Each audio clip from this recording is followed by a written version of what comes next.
Hello YouTube. Today on the Naughty Librarian, we are back again with book 2 of the Mummy series by Anne Rice. This time we're reading The Passion of Cleopatra.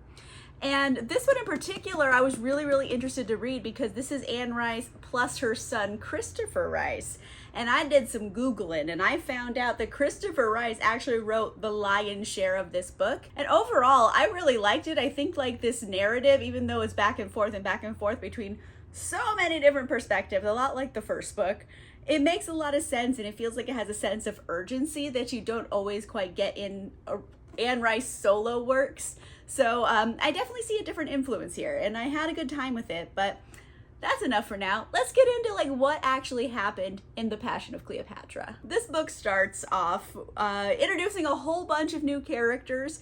They're going further into the bigger lore of this world and how their immortality works. So all the way back in 3600 BCE, a long time ago, we meet this other immortal queen, and her name is Bektatin. And you would think, oh, she's really old by today's standards. If we're talking 3600 BC, she was old for 3600 BC. She was already about 5,000 then. She's been around for a hot minute, okay? But anyway, Bektatin. She was the queen of this kind of mythical city called Shaktanu, and also the accidental inventor of this immortality elixir. And after she accidentally turned herself immortal, obviously she couldn't just like go around town giving it to everybody. That would have been a problem. She also wasn't like war hungry, not like her, chief advisor, this guy named Saknos.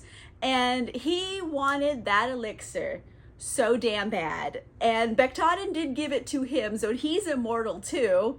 But he wanted more of it so he can give it to all these soldiers and have an immortal army and like conquer the world. And Bektatin was not having that. She was like, bro, you need to like hang out for a minute, have a drink. Like, what's all this world conquering business you're on about? And Saknos did not like this. So instead of, chilling and having a drink and thinking about his actions, he instead turns a lot of the guard against her and then attacks her, and they have like the guard lock her in a tomb, and Saknos raids her like store of this elixir. They only had like X amount left, and he gave it to all of the soldiers that helped him like take down Bektatin. So Saknos thinks he's won. He's like, yep, I'm the king here.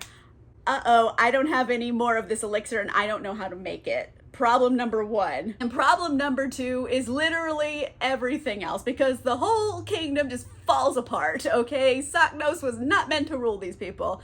Even like the guard that he gave the elixir to, they all like looked at Saknos afterward and they're like, man, you're a punk bitch. Like, I'm immortal. I don't have to deal with you. I'm out. Like, so all of his guard that he turned immortal, they're not loyal. They fucking laughed. They're like, I'm done. And then, through further ineptitude and scheming and all of that, Saknos destroys the entire kingdom and it falls. Bektatin did have these 2 really loyal guards, and their name was Anamon and Aktamu, and they love Bektatin. They love her to bits. She's their goddess, their queen. They go open the tomb and like save her, and they are also turned immortal. And since then, Bektatin and her 2 guards have just been wandering the world aimlessly. We're gonna just flash forward from all of that shit happening to the year 3600 BC. And she's walking around and she runs into Saknos again. And he's still butthurt about not having the real recipe for the elixir. Like, he cannot let it go. He can't brew it correctly to make a true immortal. He has developed a, I don't know, like the Kirkland brand version of this elixir where it will make someone immortal for a couple hundred years and then they literally just fall apart. However, it doesn't stop him from making a lot of soldiers loyal to him with this elixir, and he calls them his fracti because they're, a fraction immortal essentially. So Saknos and his fracti, they're trying to capture and overpower Bektatin and her guards so they can like force her to give them the elixir. However, Bektatin didn't stop like her gardening experiments after she created that elixir, she made a lot of other elixirs that Saknos didn't even dream of, okay? In fact, she has one elixir that like will literally destroy an immortal. Like they turn to dust immediately. It's real gnarly just to see someone crumble. And after Bektadin uses this elixir on one of his fracti, who, you know, now he's a big pile of dust, at this point Saknos realizes, oh no, I have gone too far. I am in a lot of trouble. But Bektadin is still kind of, you know, sentimental about the past, I guess. They used to be lovers at one point, so she doesn't really want to kill him. She's like, all right, fine. I'm not gonna kill you. But what you need to do is take your punk bitch ass and leave. Like, if I ever see you fucking around like this again, it's over. Like, I'm not like giving you another chance. And so Saknos takes that advice and fucks all the way off. So that kind of takes care of like the origins of these immortals and more about the lore behind them. But right now we're gonna switch gears. We're gonna fast forward several millennia and we're gonna come back to right at the end of the first book, Ramses the Damned. Cleopatra, she survived the car wreck. She was very badly burned, but you know, it didn't stick. She recovered. And she's still with this doctor guy. And his name is Teddy. He's Dr. Teddy, and they're in the Sudan. And she can talk him into doing anything. In fact, she says, Teddy, you need to take me to Cairo. It's important. And Teddy's like, sure, let's go right now. So they go out in the desert with like a couple other dudes to help them. And Cleopatra gives them the dynamite and stuff. And she's like finding this one rock formation. She's like, all right, blow that up. So they do, and then once the rocks are cleared away, they realize this is a hidden tomb no one had previously found. In fact, it is one of Cleopatra's hidden tombs where she hid all her gold and treasure and stuff. And Teddy is so confused. And he's looking around the tomb and he keeps seeing all these statues of Cleopatra. And it's like, there's a statue and there's the woman. They're the same person. And then like, you know, the lights turn on in his brain and she's like, yeah, Teddy, I'm Cleopatra. Hello. And she's like, Teddy, you've been so loyal. I dig it. I want you to be my companion because I need someone to like show me the modern world. And of course Teddy accepts. So what's he gonna do? Not hang out with Cleopatra? Like, are you kidding me? So he's like, yes, please. I will do anything for you. I am obsessed. And now that they have like boatloads of cash, they're off on an adventure. They're gonna go around and like explore. That would be all well and good, but the problem here is Cleopatra herself, and in particular her mental state, because in the first book she was missing a lot of her memories, or she only had fragments, and it led her to just, you know, a sex shopping and murder spree, essentially. But now she's like coming to her senses. She's like, okay, I should stop murdering people at the very least. But it still doesn't fix the problem she has, that she can't recover her memories. And while that is very troubling, we're gonna double down on the danger here, because now Cleopatra has started hallucinating this modern woman. And the modern woman also seems to be like hallucinating Cleopatra back. So somehow these two are connected. And Teddy, you know, he's a doctor. He's trying his best to like heal her, even though she's immortal. And he's like, well, you know, you don't sleep. So maybe they're daydreams. Like your brain is just trying to figure stuff out. Either way, we're not going to find any answers on our own. This is kind of above my pay grade.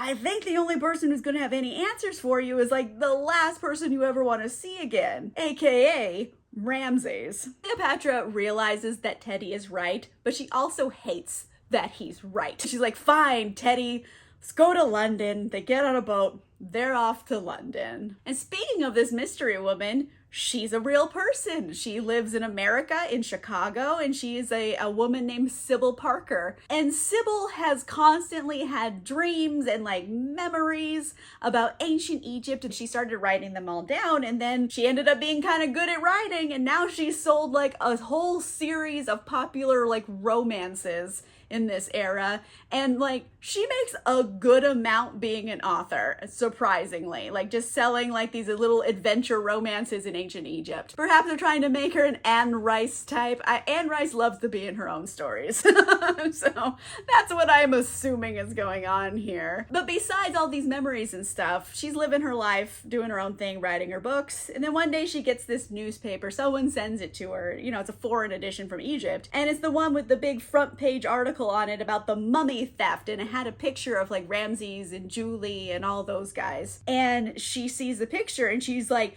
that guy? I know that guy. He has been in my dreams since I was a kid. Who the hell is this Reginald Ramsay and why have I been dreaming about him my whole life? Sybil is tenacious. She needs to investigate this because how is Dream Man a real person? Also, she has been hallucinating a strange lady she doesn't know. She has a lot of things going on all at once that she needs to get to the bottom of. So she's like, all right, this Reginald Ramsay person, he lives in London. I'm just gonna have to go to London and see if I can talk to him. So now both Sybil and Cleopatra are both on their way to London together. And as they start getting closer to each other, their hallucinations are becoming more and more vivid and lifelike and stronger. Eventually, Sybil decides to take charge of this whole hallucination situation.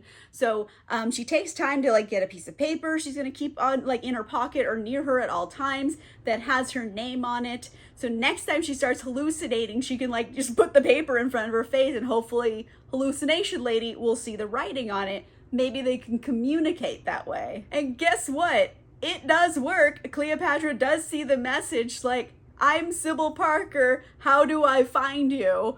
Simple message. Sybil wants to find out what's going on here. Cleopatra does not take it that way. She fully believes that Sybil is like some demon out to steal her memories because every time she has a big hallucination with Sybil, more fragments of her memory just fall away. Okay, so that takes care of like the new premise for this book. Let's check back in with our old crew. So we're with Ramses and Julie and Elliot. They're traveling throughout Europe. They do have plans to go back to London in the near future because Ramses and Julie are having a big engagement party. The crew is all in Paris and they're having a lovely time. And unfortunately, Samir, you know, he's still there. He's kind of like Ramsay's helper at this point. But Samir, he just gets a rather unfortunate wire from his cousin back in Alexandria. He spotted Cleopatra and she's going around with some new fuckboy. They're off somewhere. The cousin lost them in the crowd, but he did see them. So Samir's like, hey, so there's that. There's not really a lot we can do about it right now, but like you should be aware. Ramses and Julie, shocked because they still thought she was dead. They didn't know she survived that horrible fiery car wreck. So they're like, oh shit, she's alive and she still probably wants to murder us. Like we should take this into account going forward. They're nervous. Elliot, however, he's living his best life, okay? He's also become quite a successful like gambler ever since his transformation. And he's really trying really hard to still take care of his family. He knows he can't go back and see them because, you know, he's immortal now and looks a bit younger than the last time they saw him. So problems, but he still does want to do right by them. So he's like making all this money gambling, sending it back to his family. And Ramses is like, you know, there's less risky ways of doing this. Like maybe you go buy this land here in Africa. I'll give you coordinates. Go buy that and, you know, one day start digging and you might find an old gold mine that everyone forgot about. First, Elliot's like, I don't think I want to take a gold mine from you. And he's like, don't worry about it. I got more. So Elliot's like, Ramses, you're amazing. Great. You know what? I'm going to go to Africa, see about buying some land down there. So he's off. And like, let's go off exploring with Elliot for a hot minute because, you know, of course, he's not going to stop gambling. He's busy. He's being a man about town. He finally has his freedom to live his life however he wants. So, you know, he stops in Monte Carlo and he has like a brief little affair encounter with this sex worker named Michelle. So Michelle, he's leaving Elliot's apartment one night and he gets accosted by this strange woman in the street. And she has a really powerful grip and she's like, hey, where's Elliot? And he's like, listen, lady, I don't kiss and tell. But luckily, you know, he's charming to any gender. So he just gives her a little of the razzle dazzle and she leaves. And he's like, all right, phew, got my seduction game set. So he goes home. A couple days later, however, Michelle, he opens his door and he sees a letter there. And then he opens it and he's like, oh, fuck.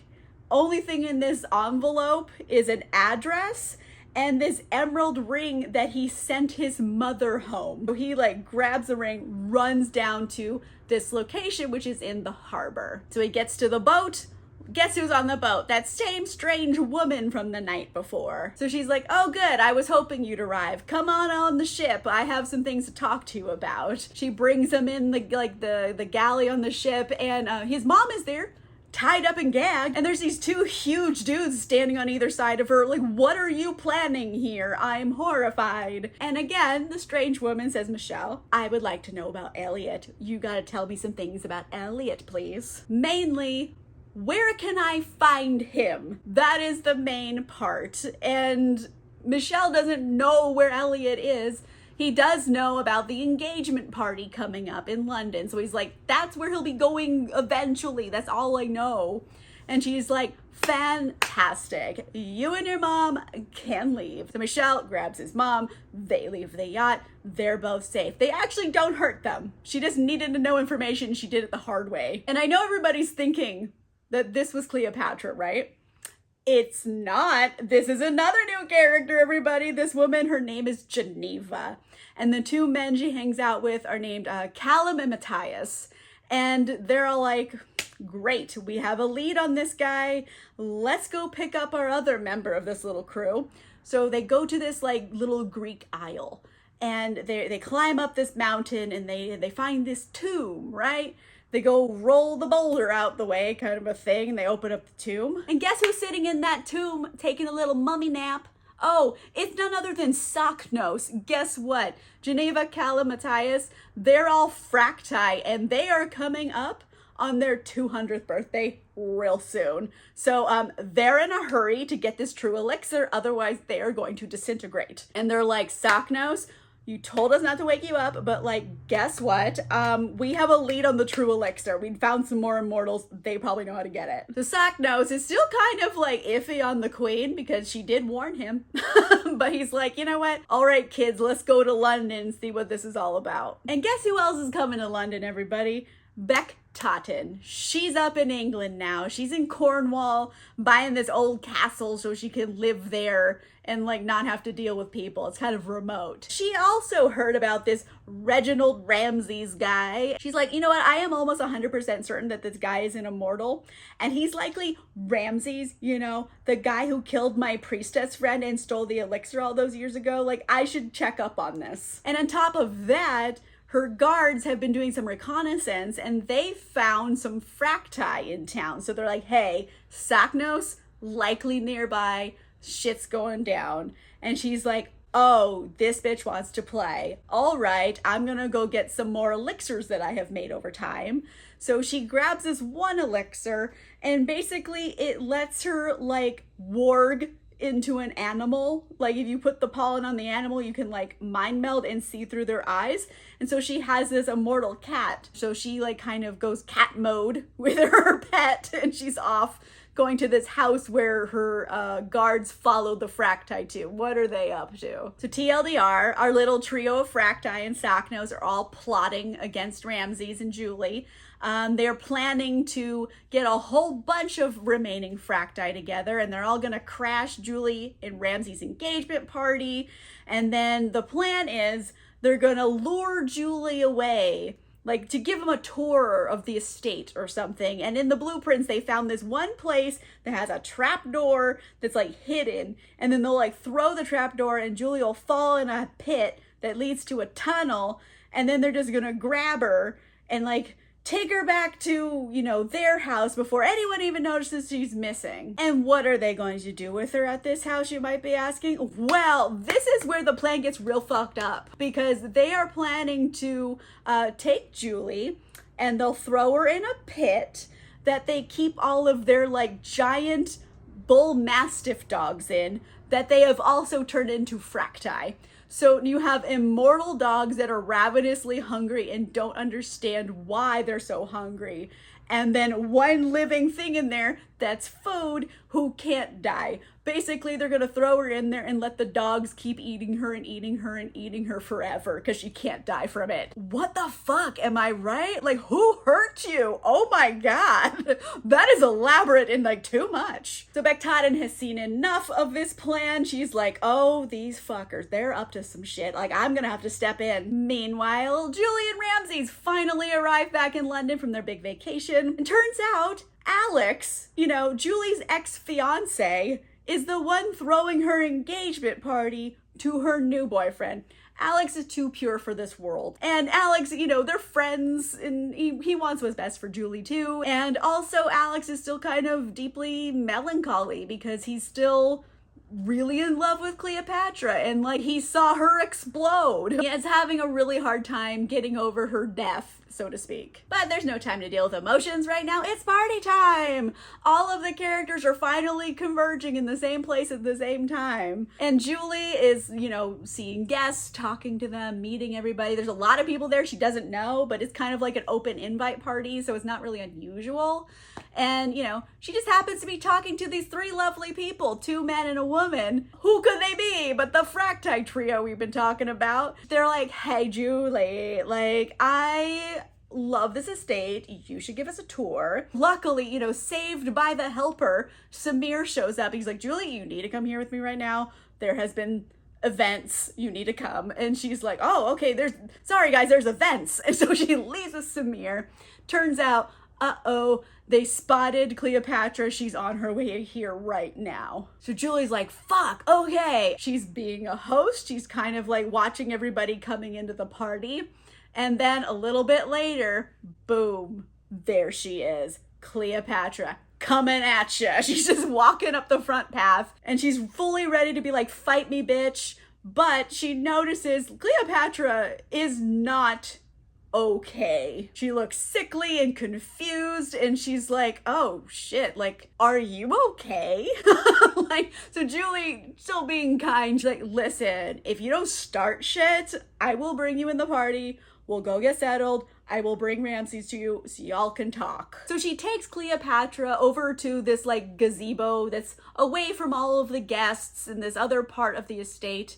And ironically, it's the exact gazebo that those Fracti wanted to bring Julie to in the first place. However, Cleopatra is by herself right now. Hey, where's Teddy? Well, I'll tell you, Teddy's off getting stinking drunk at this place, okay? He's obsessed with Cleopatra and he wants to help her and he wants her to love him back as fiercely as he loves her, and he doesn't know what to do about it, so he just gets really drunk and he's stumbling around the party, and guess who he sees walk through the front door? Sybil Parker. This bitch who's stealing his girlfriend's memories, Sybil doesn't know there's someone here who has murderous intent towards her. She's just looking around, being a normal human. She sees Ramses. She's like, oh fuck, it's Ramses. And then Ramses, he's like, whoosh, he turns and looks at her and they're like looking in each other's eyes. And Ramses like, why do you have Cleopatra's eyes pre-immortality? Like, he's like intrigued by this. But before, they can talk to each other, Teddy intercepts and he kind of grabs Sybil with a knife in her back, and he's like, listen, we're gonna go for a little walk. If you start some shit, I'm gonna stab you. And she's like, okay, like just horrified. She just got there. So he trying to drag Sybil away inside the house into like this bathroom. So he like throws her up against the wall and he's like, why are you eating my girlfriend's memories? Like, he's drunk and belligerent and he's gonna stab her. But luckily for Sybil, before Teddy can like, stab her for real, like the door gets ripped off the hinge and someone just grabs Teddy by the collar, whoosh, throws him across the room, and she's like, oh my god, and she realizes the only thing holding her up to the wall was Teddy. She falls, hits her head, knocks herself out. This just leaves Ramses holding Teddy by the collar, who's like wiggling around like a misbehaving toddler, and he's like, what is going on? He's just confused. Teddy manages to wriggle out of his coat and he starts running away. And as he's about to turn the corner, another person comes around the corner. Guess who, everybody? Bectadin. And she just like clotheslines this guy, like way to plant, just boom, hits his head on the wall. And Bectadin just meant to knock this guy out, but I'm gonna tell you right now, whoopsie daisy, she accidentally killed him. So Teddy, dead, head smashed on a wall, by an immortal. So her guards pick up Teddy, take him away, and Ramses just standing there going, what the fuck is happening at my party? Like, he doesn't know any of these people. Bektaten, she comes up to him, she's like, Ramses, I'm a friend, I'm here to help. So what you need to do right now, go find Julie and tell her, no matter fucking what today, neither of you are allowed to drink the champagne. I fucking mean it. Not even a sip. And Ramsey's like, yeah, okay, I believe you. You just like knocked a guy's head through a wall. Done. I'm gonna go find Julie. Meanwhile, Sybil and Cleopatra, very connected. They feel each other's terror and pain and stuff. So now Cleopatra's like, why am I dizzy? Like, she's all woozy because, you know, she has a head injury that Sybil has. And she's kind of stumbling around this gazebo. Uh-oh, she falls back on this one piece of a statue that's actually movable. It's a lever. Uh-oh, trapdoor opens, Cleopatra falls through. Julie like steps back just in time, but she's trying to like grab her, doesn't get there in time. And all the fracti are there expecting a woman to fall through the hole that they're supposed to capture.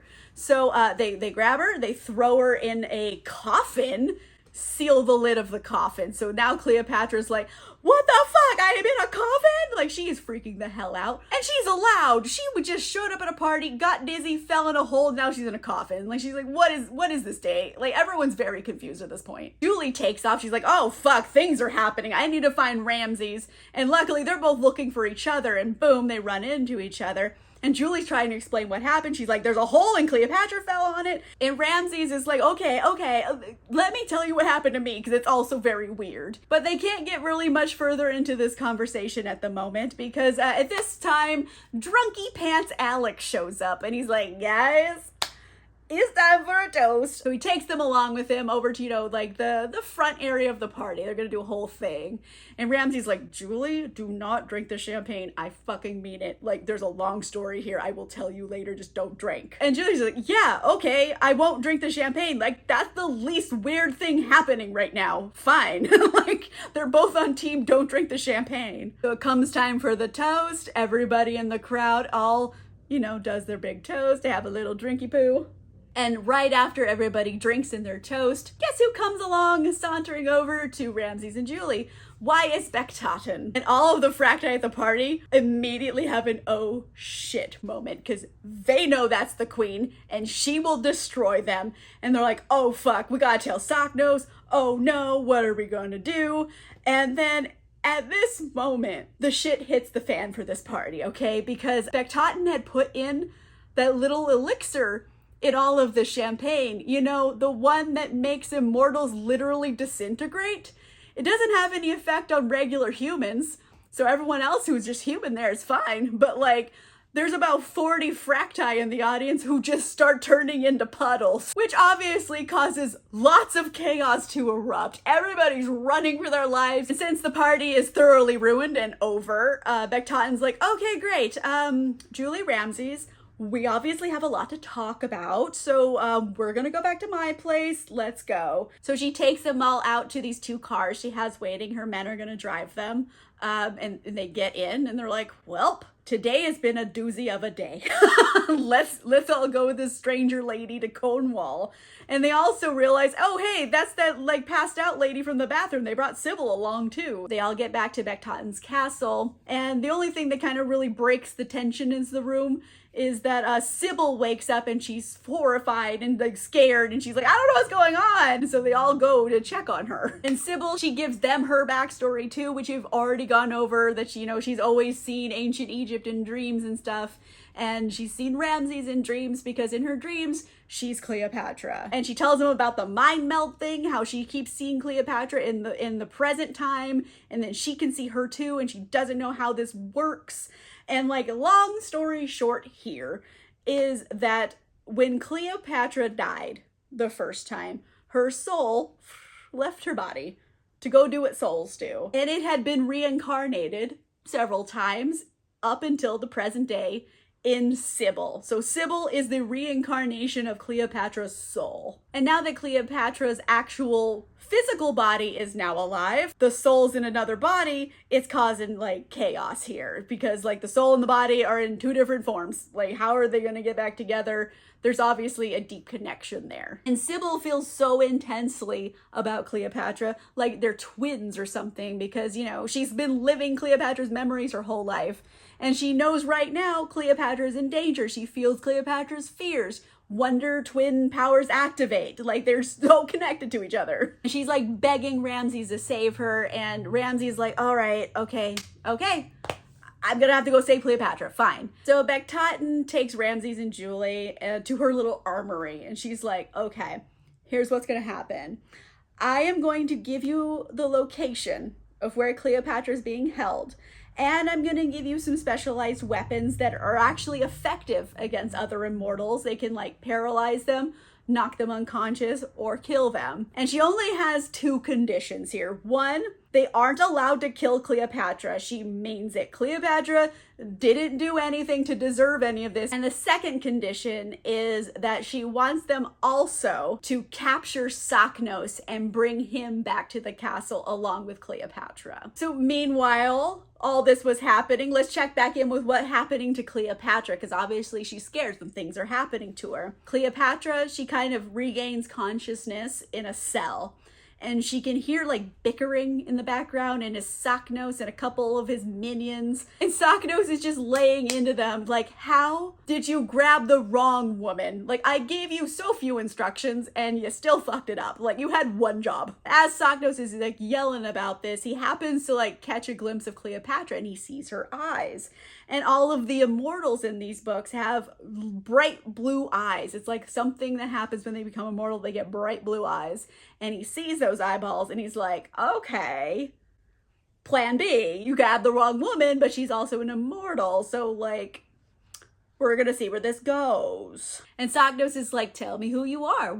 How'd you get to be immortal? La la la. He's trying to question her. And Cleopatra, she is a queen.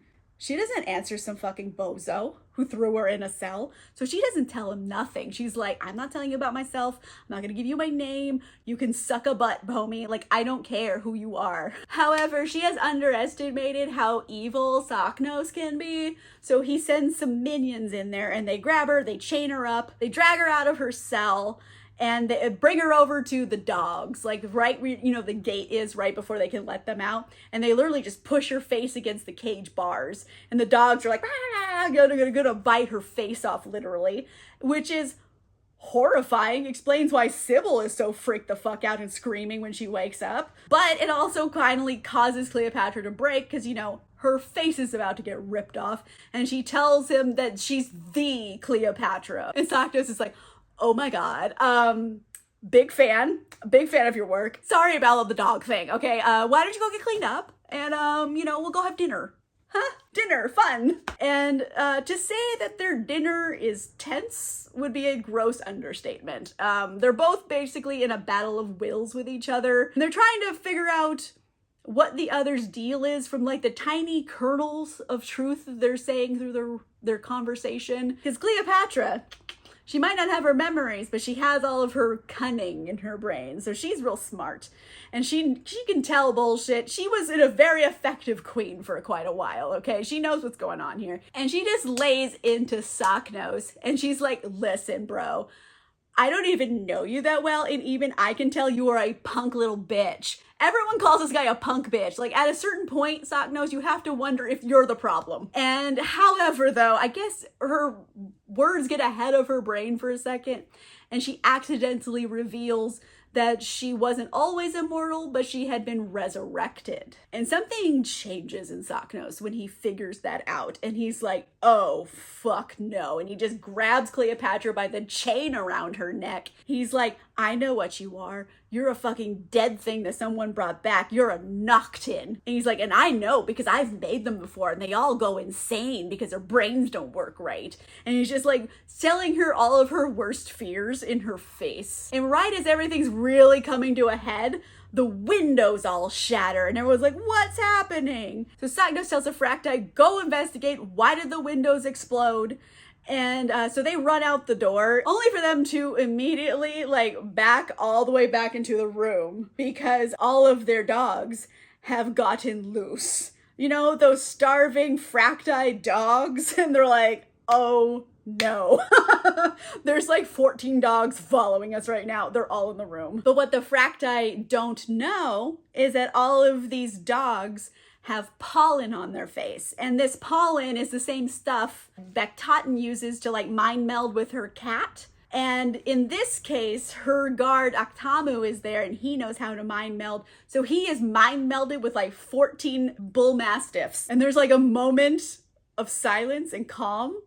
And that's right before all of the dogs descend on Socknose and they just start biting and ripping him up. You know, it's kind of poetic justice at this point. Cleopatra's like, oh no, no, I'm running. So she runs away. She gets out to the hall. She sees Ramses. He's there killing fracti with those special like knives that Bektaten gave him. And he's like standing there with a dagger in the hall. And she's like, oh, not today, Satan. Nope, I don't trust you at all. She like throws a bookcase on top of him. And then she's like runs away again. She's like, nope, I don't trust you. You're not going to stab me. But Ramses, you know, he gets out of the bookcase and he's like still chasing her. And he finally catches up with her. And he's like, please just come back with me. I'm going to help you. And Cleopatra's like, Ramses, just shut the fuck up, okay? It's your fault I'm even here in this position, okay? I didn't ask for any of this bullshit. You're a whiny little brat who found his ex-girlfriend and you brought me to life against my will. Fuck you. I don't want anything to do with you. Just leave me alone. You've done enough. Leave me alone so I can live the last few days of my sanity in peace, okay? Then afterward, whatever happens, happens. And Ramses, you know, he still feels super guilty because, yeah, it's his fault this is all happening, okay? And he's like did a horrible thing to her, so he lets her go. Cleopatra runs away, disappears into the night, and Ramses, Julie, Aktamu, they all load back up in the car. They stuck Socknose in the coffin, because why not? Why waste things? And they load him in the car, drive all the way back to Bektaten's castle. Sometime later, back at the castle, Socknose wakes up and he is very scared that he sees Bektaten sitting across from him all casually. Because you remember the last time they ran into each other, she's like, I'm going to kill you for being a punk bitch. And she proceeds to tell him, Socknose, it has been 9,000 years and you're still a little punk bitch. How? How? Like, it seems impossible, and yet you found a way to do it. You know what? I'm done. She orders Socknose to walk out of the castle, go over to the rope bridge that takes the castle over, like, you know, like a ravine to the other side of the cliff. And at the other side of the bridge, there's something she left him over there, something he needs in order to make a choice. Socknose is like, okay, fine. Walks across the bridge. The only thing on the other side of the bridge is a little mirror. So he's like, okay. He looks at the mirror. And that's when he realizes, oh shit, what have you done? Because he realizes his eyeballs, they're not immortal blue anymore. They're back to being the original brown that they were when he was mortal. Guess what, everybody? Bektaten has a potion to make immortals mortal again. And Socknose loses his shit. Because, you know, according to him, Bektaten has taken everything away from him in his whole life. And Bektaten tells him, I haven't taken anything from you. I've given you your life, okay? You have an option here. One, you could take your knockoff elixir, buy yourself a couple 100 years, or you can just live your fucking life. Like, I'm done dealing with you. Instead of leaving with his life, Socknose decides to go full scorched earth here.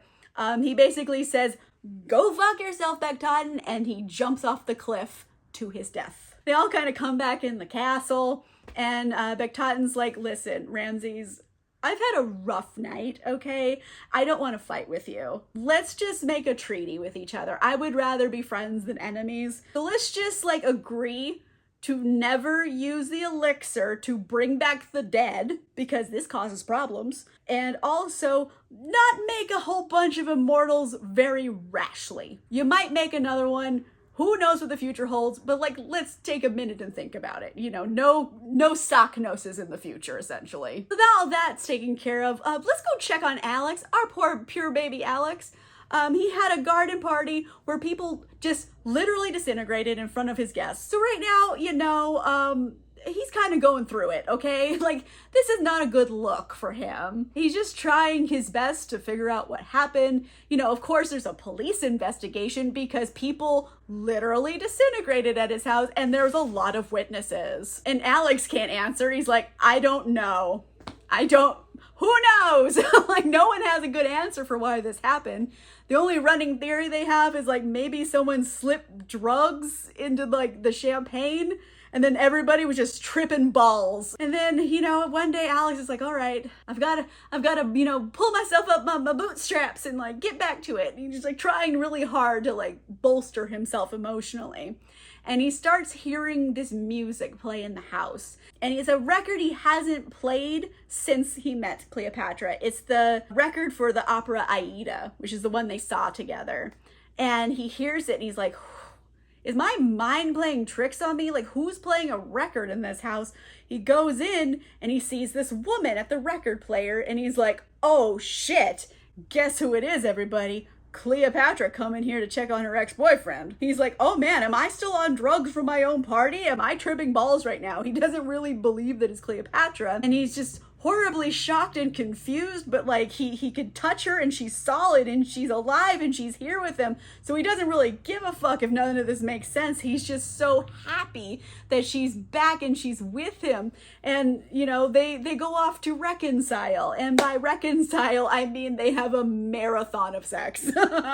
After their marathon is over, Alex obviously needs a nap, okay? He's been doing a lot of work that day. So he's sleeping. Cleopatra, as an immortal, doesn't sleep. So she's just laying there wondering, like, what's gonna happen now? She really does love Alex. Like, who couldn't love him? He's a golden retriever of a human with a great ass. Like, what are you gonna do? Hate him? Like, it's impossible not to love this guy. So she loves him. What am I gonna do? Am I gonna make him stay with me? I'm a sinking ship of a person. Like, my brain is disintegrating. Like, this is a problem. And she's like, well, what can I do? Like, I don't know. He's obviously not gotten over me, and I don't think he will. Should I just snap his neck right now while he sleeps so he can just die happy and the torment will be over for us both? Like, should I just do it? And she's like, starts reaching and she's like, oh my God, why am I doing this?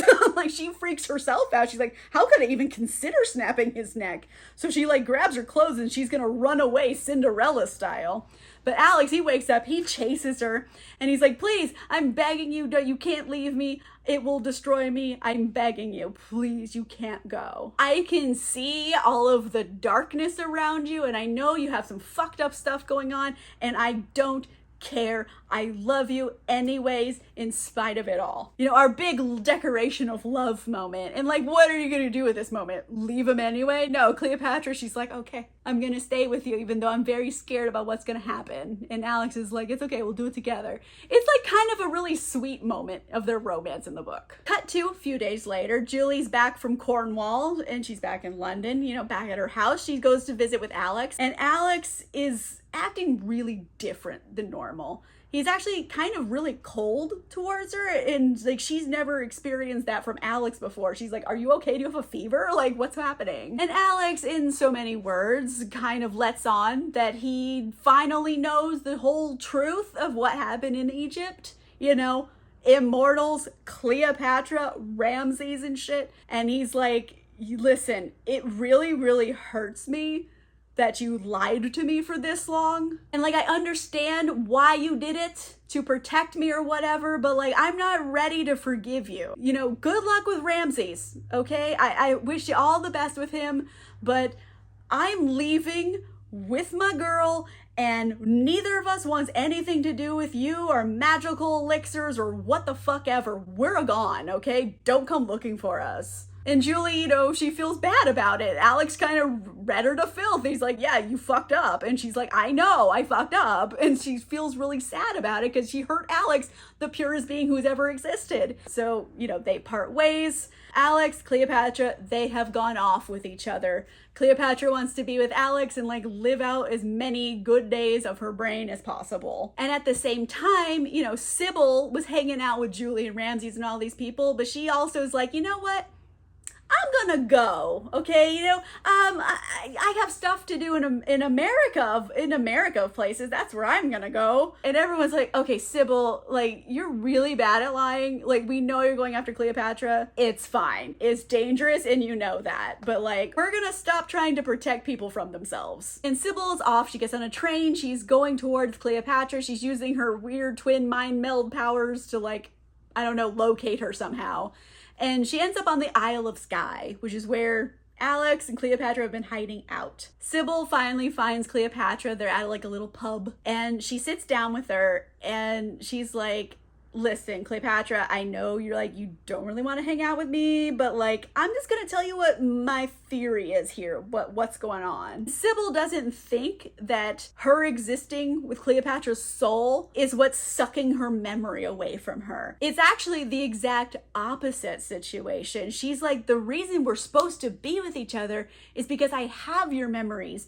And like, I can use them to restore your memories. Like, I'm supposed to give them to you. Cleopatra is living in her cynical era, and she's just like, listen, I don't know about all that, but like, I'm doing the best I can with the time I have. Sybil just gives Cleopatra like a bunch of copies of her books, and she had like marked all these particular passages that were really accurate memories that she had with no fiction laid upon them. Sybil just asked her to read them. She's like, maybe it'll help spark your memory or something. Like, these are things I remember. Maybe it'll help. I don't know. But if you ever need me, Wonder Twin, call me and I'll be there. Sybil goes back to the train station just to, wait for the next train. So she's just kind of sitting there doing nothing. And then she just, boom, like overcome with this like memory in her brain of Caesarion. Caesarion was Cleopatra's son with Caesar. And previously, it really, really bothered Cleopatra that she couldn't remember her own son. What had happened is Cleopatra, even though she's cynical, she opened up a book and read one of the passages that was highlighted, and it, boom, rekindled that whole memory in Cleopatra's mind, and that's what Sybil is experiencing right now, a mind meld. And telepathically, Cleopatra's like, Sybil, I want you to stay with me. Will you stay? And Sybil's like, yup, I will. So she goes back to the pub. And I'm sure we'll pick up that storyline in the next book, but let's just wrap things up with a bow at the end here. Back in London, Julie, Ramses, they're preparing to go back off on adventures because obviously come back to London, bad idea. Nothing good happened to them here. So they're like, let's go back to Europe. And a visitor comes by their house. And guess who it is, everybody? Elliot, who's been like off in Africa this whole time. He stops in and he's like, oh yeah, I had to come back to London, get some like money affairs in order and stuff. And like, set up my family, make sure I got money in offshore banks because all the stuff going on in Europe. And they're like, what's going on in Europe? And he's like, oh my God, do you not listen to anything? Like, Britain and Germany are officially at war. Guess what, everybody? This book takes place in 1914. World War I just started. So Elliot heads back out again, get out of Europe. War is on the horizon here. And they don't really know when they're ever going to see each other again. The world's a big place. They're all immortals, though. So realistically, if they really want to, they can find each other again. But it's kind of like bittersweet. They're parting ways for who knows how many years, really. And Julie and Ramses decide to, let's just go to our bedroom, be in love with each other for some time before we have to go deal with the real world and all of the war coming our direction. And then we just fade out from there, and that's how the book ends. The book ends on the eve of World War I. And that's it. That's what happened in The Passion of Cleopatra. This book, like a lot happened in it. Just like the first book, it is intense how much stuff is going on. Overall, in the writing style, I definitely felt it was a bit more pulpy and like better paced, honestly. It didn't meander as much. The characters weren't so weepy. I'm not trying to say something bad about Anne Rice's writing, because obviously I've read a lot of them at this point, but Anne Rice has her characters weep all the time. These characters are much more action-based, less weeping. They like deal with the consequences of their actions in a much more timely manner. So I did appreciate the urgency, considering it is a story about immortals, when like urgency is not something they have to deal with, really. So I really liked it. It feels different in tone and writing style than a typical Anne Rice book, but it is Anne Rice based. So I feel like she has a presence in the room even though someone else is typing the words. But yeah, overall, I really like this one. There is one more book of this series. I'm assuming World War I is going to play into it. There's a lot of loose ends still. I believe the next book is called The Reign of Osiris, and that will be coming soon. I will have a recap. Let me know in the comments down below. Do you know of a series that was written by one author and then got picked up by a new author with the same characters? Like, I can think of a few series that this has happened to. So if you know one, let me know in the comments down below. If you like this video, make sure you give it a like. If you want to see more videos, make sure you subscribe. And if you want cool exclusive content, including early access to videos and a book club, you can consider becoming a channel member or a patron. Links for that are in the description down below. And on that note, I'll see you guys soon. Goodbye.